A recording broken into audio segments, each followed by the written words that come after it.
welcome to this program of Pan-African Friday that comes to you all the way from UBC studios here on Nile Avenue in the heart of Kampala.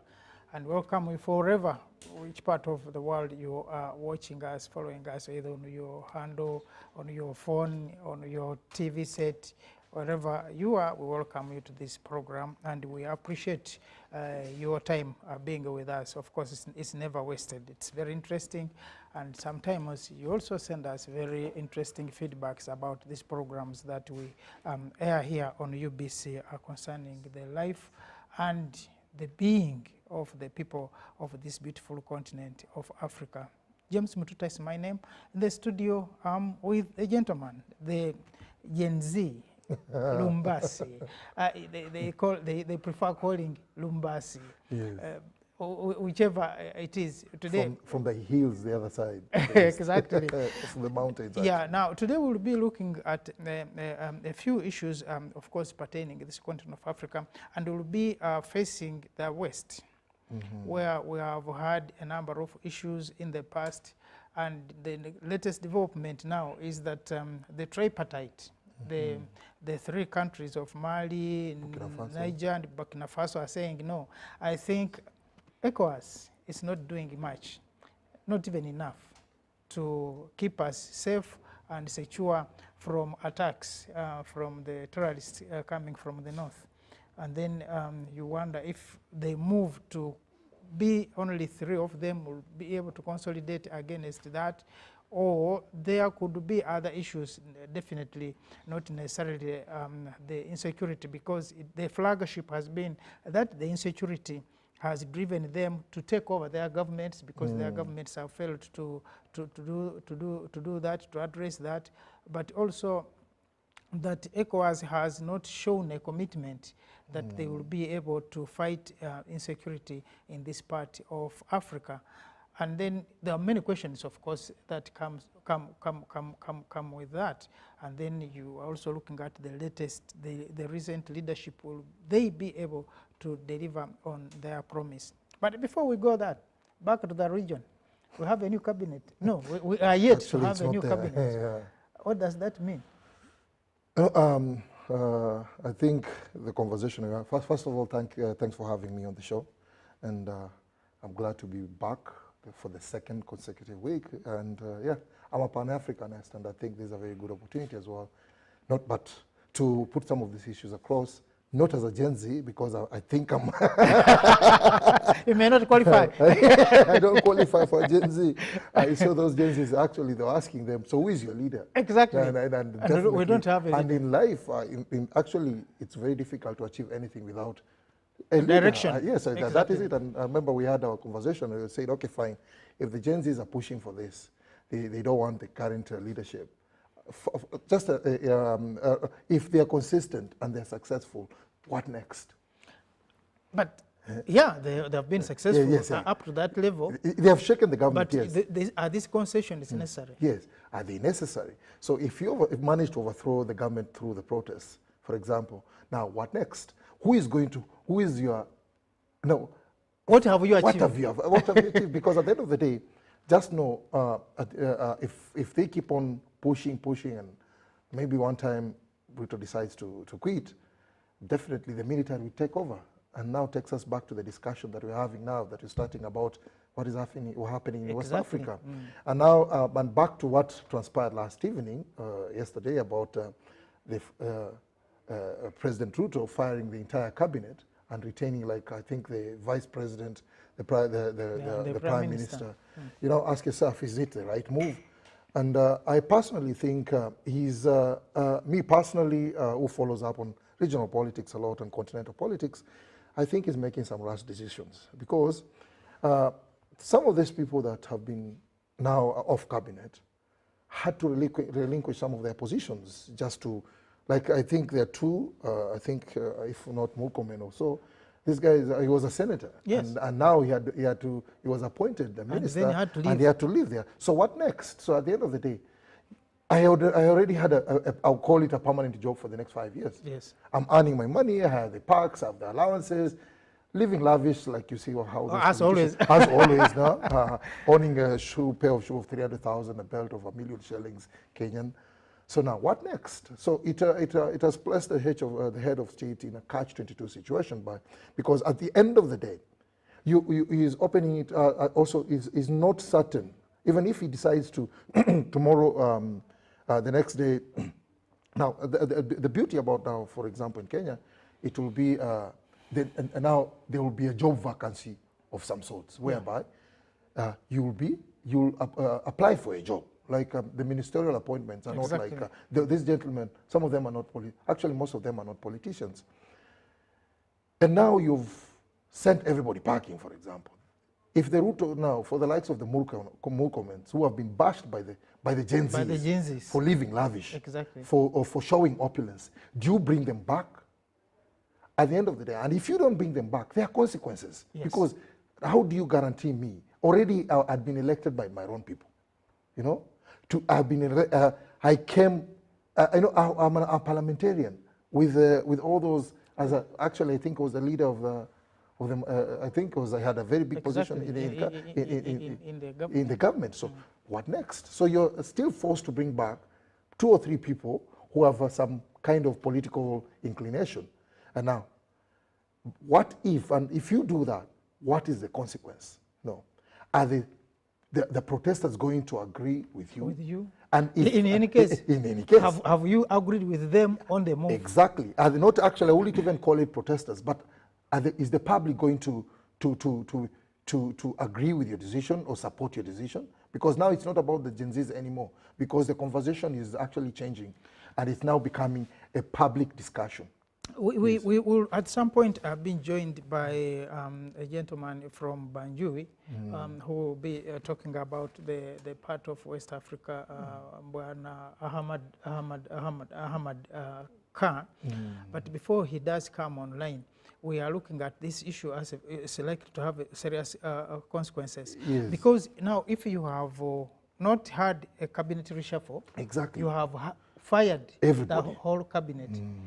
Now, this comes just a few days after there was the appraisal of the cabinet. You remember when they went to State House, and I'm told some of them arrived late, and the president was there. I recall you tell me. So it means they failed from day one. Yes. Now, you are now saying, in other words, that it's your cabinet that has been a problem. Yes.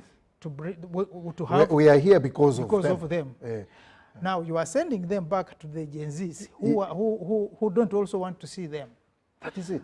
And then you are assuming that one is going to calm down the agitation of the Gen Zs, hopefully. But like you're saying, the question is, what about the people you have fired? What about the people you fired? In the event they decide to come against you, what happens? How do you survive? And the other thing, just to pick it Mututa from there, is that of course, the appointments in Kenya, ministerial appointments, are technocrats. People have qualification. It's actually on merit. But of course, there's an issue of tribal mix. Exactly. At the end of the day, if you have 5 Kikuyus who have qualified for a certain position, right? For example, Minister for Transport. And then there's also the Minister for maybe the Minister for, let me say, for Works, or Minister for, there are those ministries that are there. If you appoint a Kikuyu here, you definitely have to balance it with another tribe here. So fact is this, are we going to have, you know, like you try, and every time I sit down and look at what is going to happen, you see disaster. And there's this common phrase that it's said, and we get to hear about it so much, it's in the public domain, whereby people say the fish rots from the head. And the fact, if you've been following up the conversations on X, they actually, the guys, the organizers of this protest are saying he should be, they're actually calling him, they're bailing for his head. They say, you should have been the first person to go before this other one. Exactly. Now, so where? You know, like, I find it like, but maybe it is likely that it is going to ease on the tensions, and when it eases on the tensions, then it will give government time to reprogram and look at now what happens, so that the next cabinet, or people who are going to be appointed in the cabinet rather, will have to come from now both trying to balance with the opposition, but also trying to balance with the Gen Z demands. The unfortunate thing is that the opposition are not demanding for any appointments, and there has no been demand to that. Yes. But also the Gen Zs are not interested in the government. Yes. And so there is no way you are going to have a forum of all the Gen Zs or their leaders sitting down and saying, no, you appoint this one and appoint this one. So. Because the problem then is not about who is in power. Yes. The problem is about the effects of those in power. Yes. That the taxes that they are claiming, and of course Kenya is not like Uganda. Yeah, because sure. you are looking at everything you are getting from the shop. You have to, people have mahindi. I stayed in Matisi, in Kitale. We had a whole farm of mahindi. Yeah. But you are going to rely on the shop, that every other thing that you are going to have. Because here people can go for days or months without going to the shop because they have some food back at home. Yeah. But that is not the whole scenario, maybe elsewhere in some parts of region, Kenya. Yeah. Even in the region. Yeah. Yes. So the Gen Zs don't have a forum where they will sit. You saw last time when they were discussing on X. Yes. There was no direction on what government should do. People were only raising issues depending on where they are coming from. If they are coming from Nakuru, or if they are coming from Mombasa, or if they are coming from wherever they were coming from. So I also have this fear that maybe the firing of the cabinet was a bit too early. It was too early. And then maybe you needed to have more consultations. Exactly. Because now what is going to happen? Now talk about the hand of Raila in this. Yes. So where is Raila coming in? And the biggest problem of people in UDA is Raila. Because they are saying we fought against Raila. And President Ruto in his entire campaign has never, and he actually has always talked against the handshake, which brought Kenya problems. Now, if you are going back to the handshake, what does that mean? And I think that's the biggest divide they have with the deputy president. The deputy president saying, no, the people of Kikuyu rejected this man. Exactly. And if you are bringing back this man, then you are also denying the right of the Kikuyu who didn't want this man. So do you think is Raila a loser or a winner in this? And you know, the beauty about this is that we can access a lot of analysis, situational analysis online. There are very many experts there. Because recently, as we are following up when the president assented to the bill, the IBC bill, and you could see you could see those stalwarts in politics standing next to him, and Raila was amongst them. And even when he made the statement, you could see, if you followed it up online, there are very many people who complained, and especially those ardent supporters of Raila who feel that he has betrayed them. So they feel like if you bring in Raila in this whole equation, it looks like there is a plan. You know, the Gen Zs or the young people who has been pushing for a lot of reform in government feel like introducing Raila in this whole thing is a wrong thing, because at the end of the day, it looks like currently Raila is in bed with the regime. Yes. You know, in one way or another. But you'll understand, because he's in every other political election cycle, Raila has always had a handshake in one way or another, because I think he's one guy whom you cannot have out of. You can just exactly. You can't take for granted. But then he's not the lead. He's not the Gen Z, of course, and he's not being supported by the Gen Z, and the Gen Z just wants the entire political, like the whole setup to be dismantled. But is it possible? That might not be possible, because you say even Ruto, I think 3 or 4 days ago, and he said, for whoever wants to challenge me and whoever thinks that I'm not qualified for this job, let's meet in 2027 on the ballot box and we see if. But getting back to the discussion we're having is about the decision he made.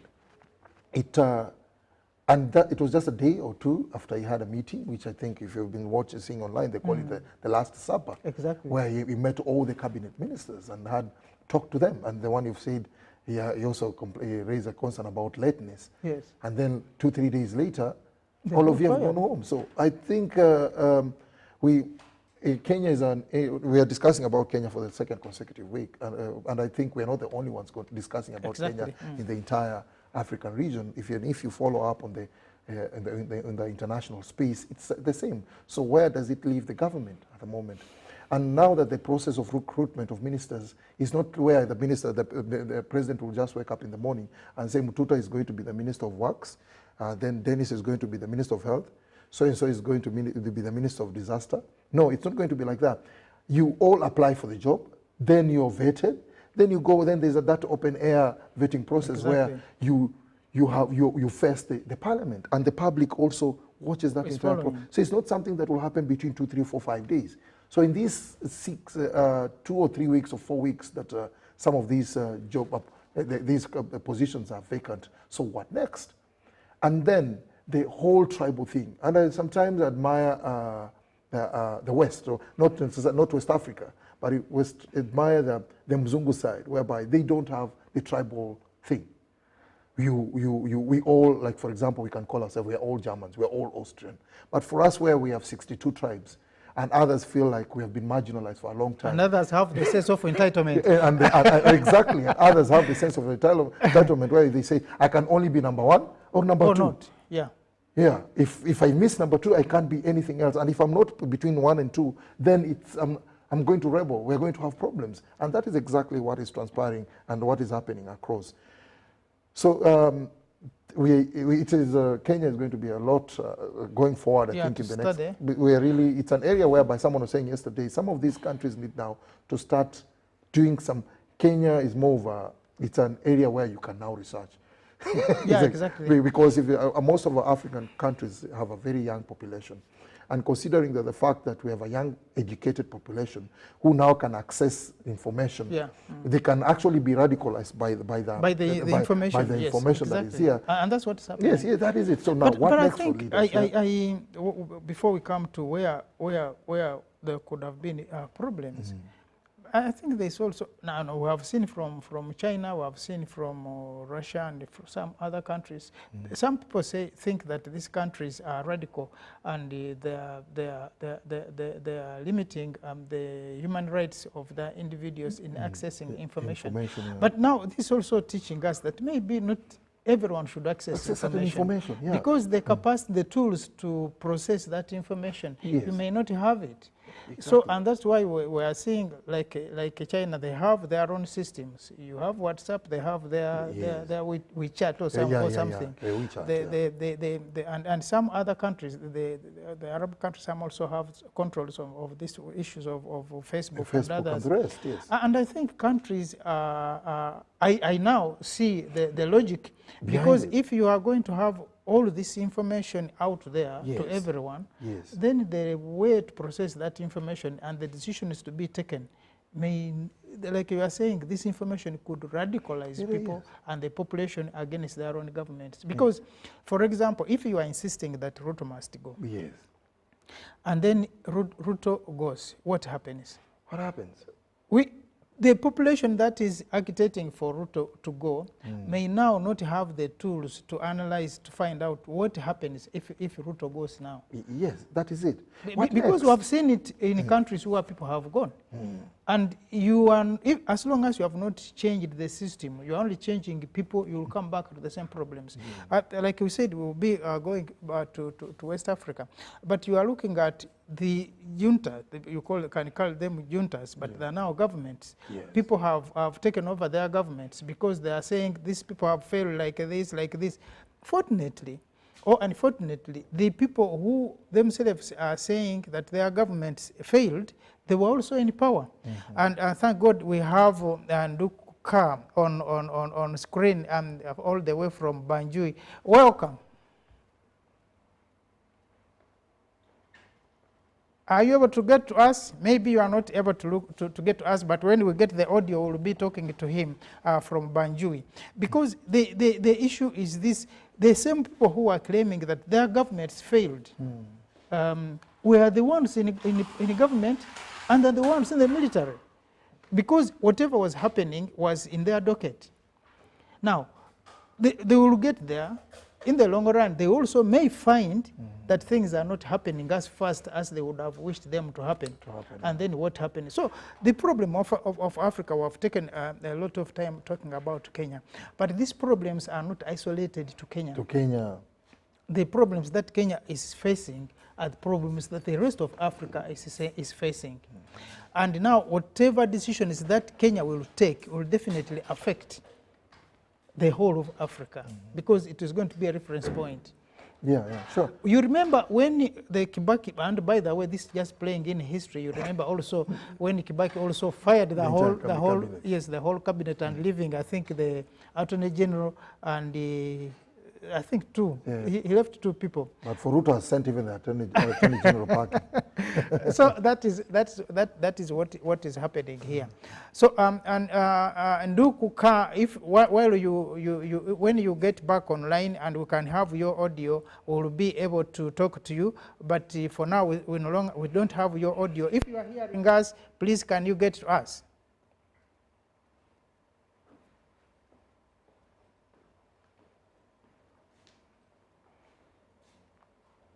Hello, are you hearing us? If you are not hearing us, we shall get your audio, then we'll be back to you. Now, where did we derail? Because when you are looking at these issues, if Kenya is going to go that way, then what happens in the next, when the next government comes in, after Ruto has left? I'm not saying he's leaving now, but when his term ends and the next government comes in, will these same things happen? Because you are not going to change the lifestyle of Kenyans today. You are not going to remove all the taxes today, because the same people are going to ask you, they want roads, medicine, blah, blah, blah, blah, blah. So what should the government do? And it is a very complex situation. And I think as we are having a conversation, I think even right now, you must be having a conversation with other people. Yeah. This is the time where it really needs to reflect.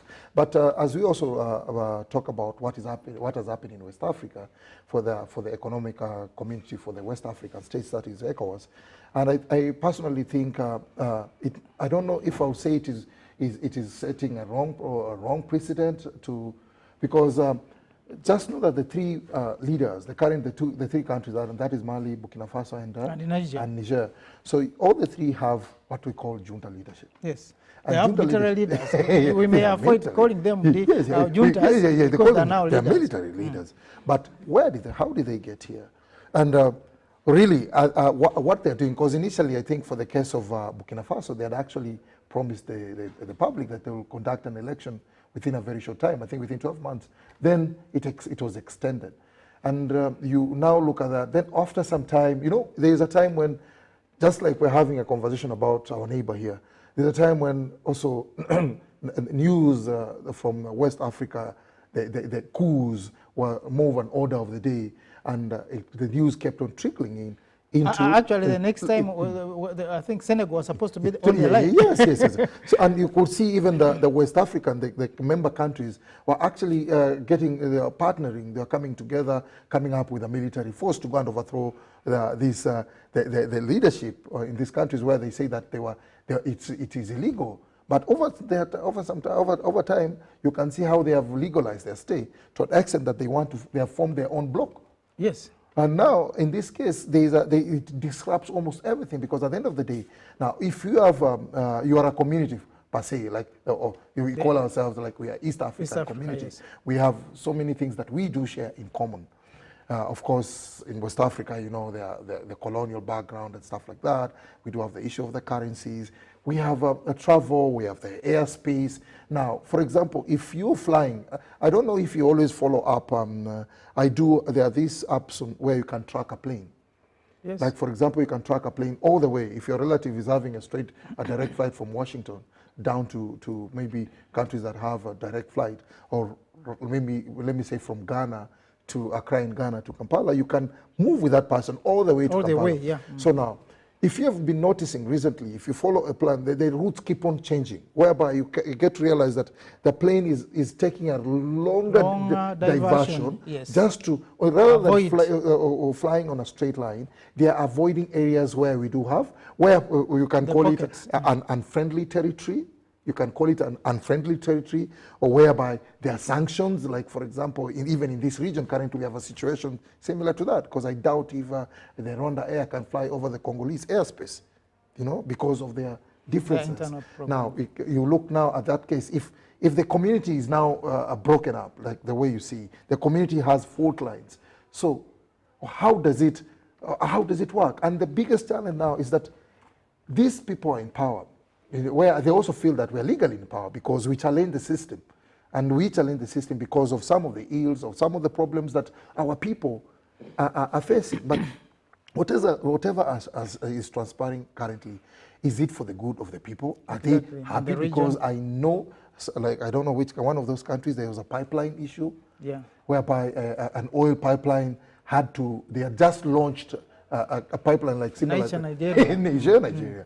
Then due to the issues of the differences between Nigeria, which was meant to launch, which was actually behind the force that was supposed to topple the military leadership, they say, okay, fine, if Nigeria was doing this, then we are going to, this entire project has to oppose, it has to stop. Now, the business ties between the two countries. And the worst thing about us is that Africa was divided by the West when they came here. When the colonialists came here, we are one. We can call ourselves, we are one community. And then they came up with the boundaries that do. Now you say this is Kenya and this is Uganda, this is Tanzania, this is Burundi. Actually, this is Rwanda, and like that. So now, due to the divisions, now there is one thing that they didn't have which they didn't factor, is that Mututa and I. We are the same people. We just have and they were using rivers. Like you said, Germans can be Germans because they are Germans anyway. But you now divide me, where our land, and you know, here we are rich people. We have land, we have people, we have burial ground. Exactly. Ndugu Ahmad from Banjui, if you are online, please can you talk to us, because we would want to hear from Central Africa what is happening here, because Central Africa apparently is one of the Sahel countries, and this tripartite from the Sahel. So wanted to hear information direct from the people who are in that place, and we are here waiting for your audio. Once it is set, we shall be able to talk with you, and please, we are waiting for you. So these three countries, they will come together. Of course, I think one of them is a general, another one is a colonel, the other one is a lieutenant, something like that. Now, you put them together and they are forming an alliance of the three countries. But other than being in the same region, and of course, ECOWAS has made life in these countries a bit easy, that they are able to move, they are able to trade, the currencies one. But now, where did ECOWAS go wrong on this? Because was it because the sanctions were also hurried, or was it because the sanctions were necessary anyway? I think Mr. Ahmadu, you are now online and we are getting you. Can you talk to us?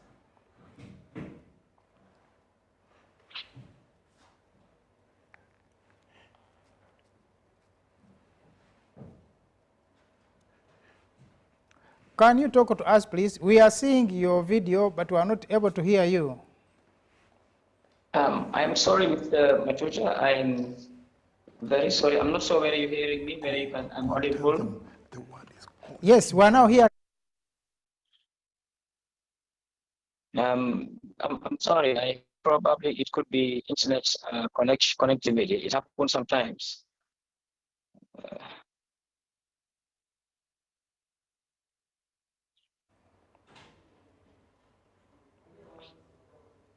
Hello? Yeah, if you are able to hear us, because for us we are able to hear you, we just get need to have a recap from where you are. First of all, for the viewer who is on this show and seeing you for the first time, would like to know who the person we are talking to is. We know you are Mr. Ahmadou Kah, but not many of our viewers know you. So can you come over? Can you let us know who you are? Hello, brother. Hello.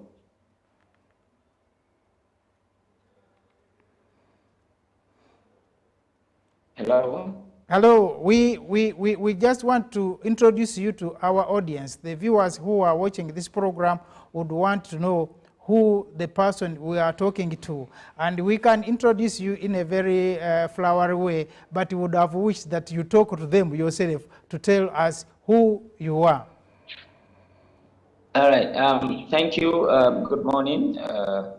I'm sending my warmest greetings to my colleagues there, yourself, the host, but also all listeners and viewers, brothers and sisters, everybody there in Uganda. I'm Ahmadou Kah, calling from the Gambia. I am a youth activist. I am also one of those that believe in the concept of Pan-Africanism.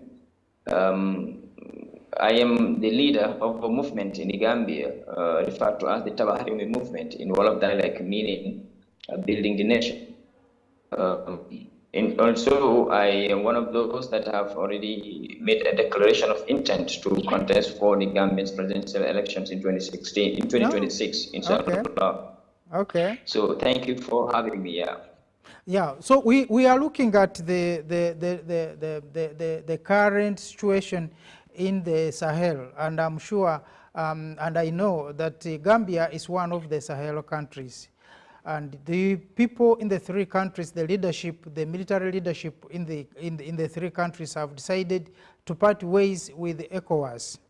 Now, you as an activist and also as a presidential interested person, what do you think this leaves us on the continent of Africa?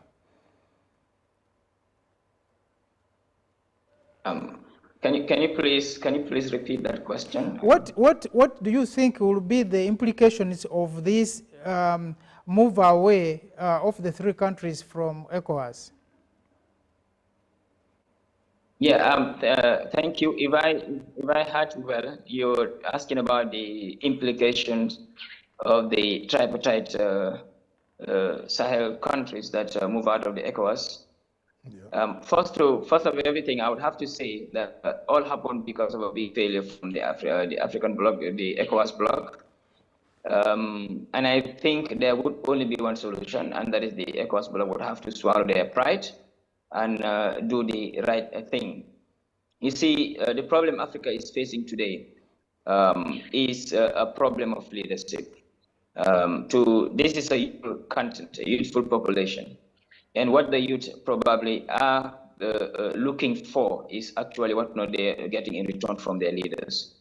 We can just take it shortly. Whenever people are looking for presidency, you can see the energy from the youth around Africa. They will come out by all means to make every kind of a support that is expected of them. Hello? Yeah. So you seem also to suggest that part of the problem is the ECOWAS leadership itself. Exactly. It always has been the ECOWAS leaders. Actually, there is a break between the leadership and the people that probably they're leading. That's why I'm talking about Africa being a continent, a youthful continent. Now, important issue here, the important thing here is that African leaders need to reflect into the people, need to look into the needs of the people that they lead. Are they getting in return reasons, their promises being made by leaders whenever they want to when they're looking for leadership? Now, the big challenge here is that it is far too long. African youths have been growing up in abject poverty, right? Expecting a lot. In fact, these are people that have been informed about the kind of wealth that is in Africa. So at the end of the day, when they cannot see that this wealth being amassed from Africa have no good for them, it's not serving them any good. Actually, they cannot just continue sitting down and watch.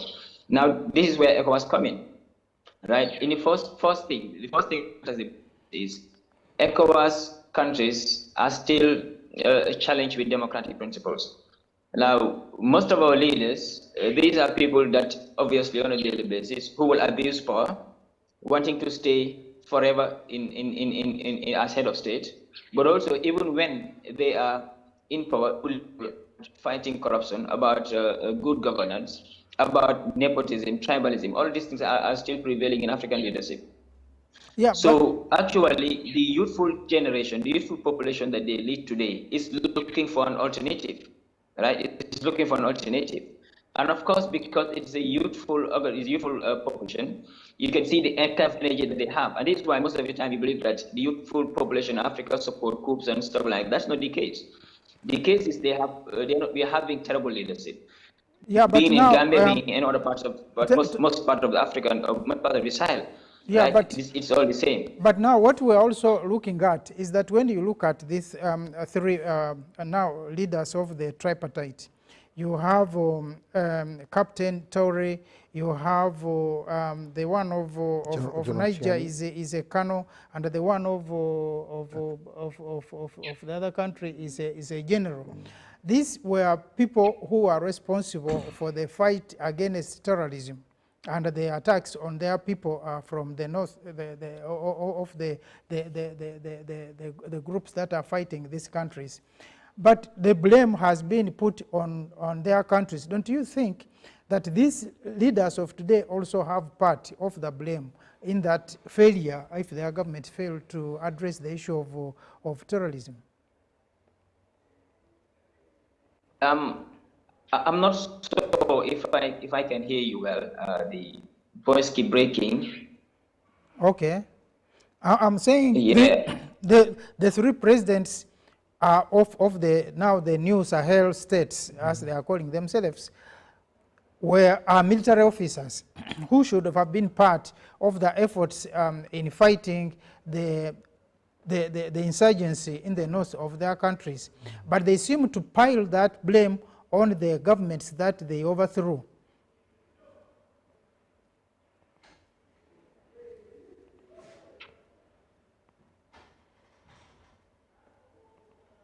I think we are not, the network must be breaking, but we are looking at Africans. We need to own up, because the problems that we are having in this continent are not institutional. Yeah. That because, like the president of Kenya was saying, because you have a weak police and you cannot now drive away people from the streets. Because that also has implications. If you are going to be high-handed, then how many? And that is it. And like the way you put it out, it's about, you already know the death toll or the numbers, like in Kenya, for example, 39, which probably, I don't know if that is the right. More or less. And quite often we look at the people who have died and we forget that there are those ones who are main yes, for exactly. life. You know, like I keep on telling guys, or my colleagues, when we are going for, I'm a reporter as well, so I go to the field, and then we always leave out, if an accident has occurred, we always mention the dates, but you don't know what, and we don't follow up on what happened, on the people who got injured. So now, and on the case of Niger, like there's the General Chiani, then we have the General Abdurrahman. I think one of them is a captain, another is a colonel, another one is a general. And you look at how it is, and you realize that they might be having, there must be a reason as to why they did what they did. And but now breaking off from ECOWAS, is it the right thing to do? ECOWAS has been there for quite some time. And it was more of a community with and generally it's about improving the livelihoods of people, because it's an economic, that's why the E is for economic. And when you're talking about economic, it's basically about livelihoods. Yes, it's about survival. It's about survival. Now, if you break up and you have like a tripartite, or we call it, where now we are the three of us going to work together, And now there is the issue of Russia, how Russia is also also in the mix of the Sahel region. Now you look at this and you start wondering. I really want to, even besides talking to Ka, who is from Bangui, you also have to I don't know how possible it is right now to even access the people, have a conversation with people from the citizens from these 3 countries, But I think it also comes down to the issue of Africa. Yes. Because if this is happening, and what is the intervention by the African Union? The African Union, yes. And so then you are not going to leave this to whoever may be concerned. Yes. You need to have structures that will be able to address these issues, because as much as countries are going to work together, but of course that's also a learning experience for the other blocs, including us in the East African region. There is no way a partnership is going to stand if that partnership is not profitable. Exactly. A marriage is not going to survive if there's nothing that is coming out of that marriage. So what then you begin thinking that, are we also at some point going to have a threat on the unification of Africa? Are we even moving? Because if we are not, we have these issues of non-interference in the internal affairs of a country. That thing of saying we are a sovereign state. Yes. Yeah. So a sovereign state, you're not allowed to interfere in my issues, But so, but if we are together, I'm following up to this law which was passed. Is it in South Africa or where they saying a woman can borrow, but the man should pay? That once you are married, you're a couple, your wife can borrow money, but it will be a responsibility of the man to pay, even if that money was used on her bills. So if we are in this marriage, as countries now are coming together, then we should also be interested in what you are doing. Yeah, exactly.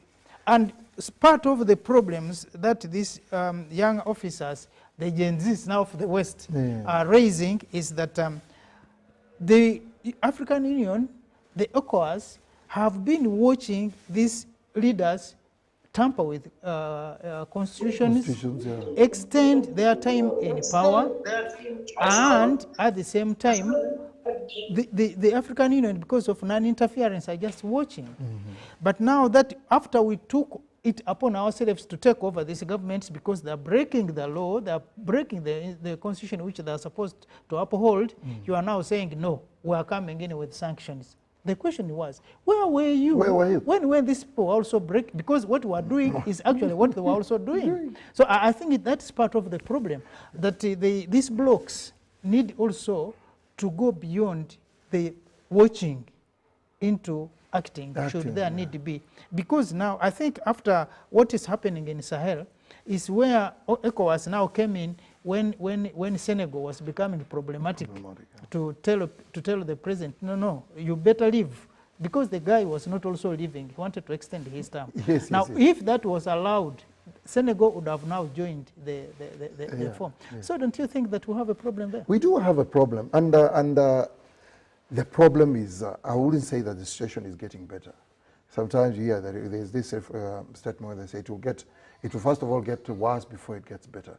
And now that we even we have concessions. There are things that we like, for example, in Africa, we do have currently we're still rolling out the African Continental Free Trade Area, whereby we are supposed to trade freely as a bloc, where, as you know very well, Africa, we trade more with the European countries, with the Chinas, than amongst ourselves. At least trading can be understood. But even moving. Now, just imagine now, we're in a situation where we have all these leaders meeting probably in South Africa or Nigeria, signing papers, clapping, and cheering these new developments. Then we have all these rifts. The region is kind of, you can see now we have 3 countries that are off the block. And and coming back home here, it's not the situation is so good in the East African community as well. We cannot say that we are fine. No, you can actually see there are also fault lines in this region, whereby we still have countries whereby you have to pay for a visa. Yeah. We still have countries whereby they tell you for you to travel from Uganda probably to the next country, you need a passport. Tanzania. Good example. Yeah. And how far is it from here to Mutukula border? If I sit in my car right now, in the next probably 2 hours, I'll be at the border. But so now tell me, we still have blockades. Yet we share this Lake Victoria. We still have saying that the water, the fish is for Kenya, the water is for Uganda. So how do you go ahead? So you look at this. No, seriously, these are the issues that need to be looked at. Because, but also, I think we also having weak structures at all these levels, yes. Both at the block level, but also at the union level. But who benefits, Mr. Mututa, in all this? Someone who does not want us to be together is and the who one is that? Benefiting. People here on this show have been talking about the invisible hand. Of course, I don't believe in that invisible hand. You don't? Because we have ended up blaming the West for us not doing our things. Exactly. But when is the time going to come when the West is going to say, now you are free? Remember, and I was listening to some audio on one of our streams, when they were saying that the man from I think one of those countries was saying, you know, you are joking with Africans.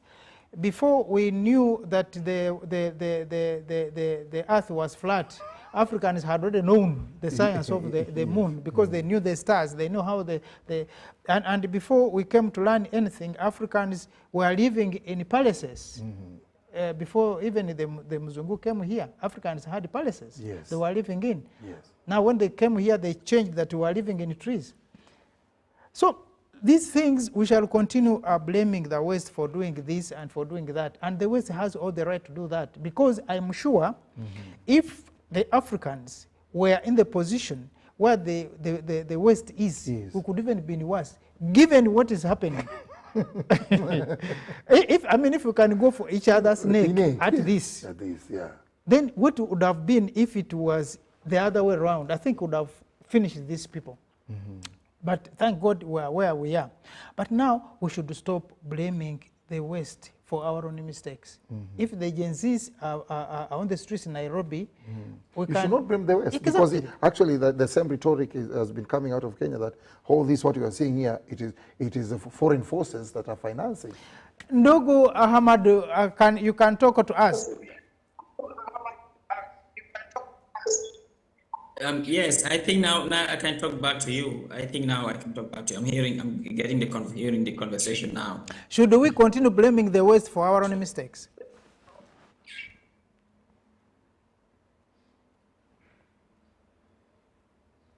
Hello? Hello? Yeah, hello. Leave the WhatsApp on. I think I can. Yes. Leave the WhatsApp on. I'm saying, should we, as Africans, continue blaming the West for our own underdoings, our own failures? No, I totally disagree. I think that is one thing that we should make very clear now. They left our source more than decades ago. Our problems are our problems now. What's happening to African resources, what's happening to African people, the way an Africans are. In fact, look at it just this way. Africa as a continent, as big as it is, do not even have a seat in the United Nations Security Council. Is that for the West to blame? No, it's our own problems. I will just give an example, because there is a huge deficiency in leadership. Take example, the Gambia, my country now, right? The kind of region that we have in place now. In 2015, when the entire Gambia people came together to remove the former government of President Jammeh, right? They made pledges, promises that we are coming in only to do a 3-year mandate, to establish, to bring you a new constitution, to bring you good democracy, principles of good democracy and all of that. And that is what Gambians are still fighting for. So I think the major problem for Africa is the Africans themselves. Exactly. And here it talks about our leadership, and here it talks about the people. In fact, there are a lot of things that are lacking behind. Exactly. How much is the African continent investing on education to make sure that the African people are free, right? Free. First and foremost, very important is we need to be free mentally. We need to have the necessary skills that we need to build our country, right? Everything about look at our land, how vast it is, how fertile it is, right? During the war, Ukraine, Russia, we see it was a very shameful act that almost all of Africa would have presidents would have to send a delegation to Russia to discuss what? Only to beg for mercy for the African continent. Yeah. I know. Look at the Africans can farm everything. We have a lot of resources. So I think our problem is our problem now. And for as long as we do not stop blaming the West for our challenges, I think we would always be lagging behind. African leaders need to stand up, be man enough to call the shots themselves. But they also have to come down to their own people. You see, the issue of greed, amassing wealth. Sometimes I ask myself these questions. What are they doing with all of that wealth, African leaders? Exactly. So they should start to be forward-looking, grow down to their people, connect with their own people, look and see what the problem is, what their needs are. Yeah, and thank you. To look into thank you. Thank you. For Africa. Thank you so. Thank you so much, Bwana Ahamadu. Of course, the network has been a bit problematic in terms of connection, but I think we shall have more time and we continue with the discussion, because it definitely is very important that we need to look at Africa and the problems of Africa as the issues of Africa, not to blame someone for our own failures. And this is happening all over Africa, including now Kenya, that these problems may have external influences, but the Gen Zs are not coming from America, they are not coming from Russia, they are coming from within. So the problem must be from within. We shall be getting back to you to have more discussion on this program, preferably maybe next week, when we can have a lengthy discussion on what is happening in West Africa. And of course, what is happening in West Africa is not isolated from the rest of Africa. We need to look at Africa as one family, and our problems as to be addressed by us all as the people of Africa. We thank you for your time being with us, and I thank you, Anduk, for being with us on this show. And that brings the thinking of Africa together to look at us as the people of Africa and what we can do to get out of the one we would call the Kwankamayala of this Africa. Thank you so much, the people who have been behind the production, the studio team, for having this show to our audiences out there. And we thank you for being with us on this show for this time we have been with you. Wish you the best of the weekend until next week when we shall meet again. Take care and be safe. We thank you.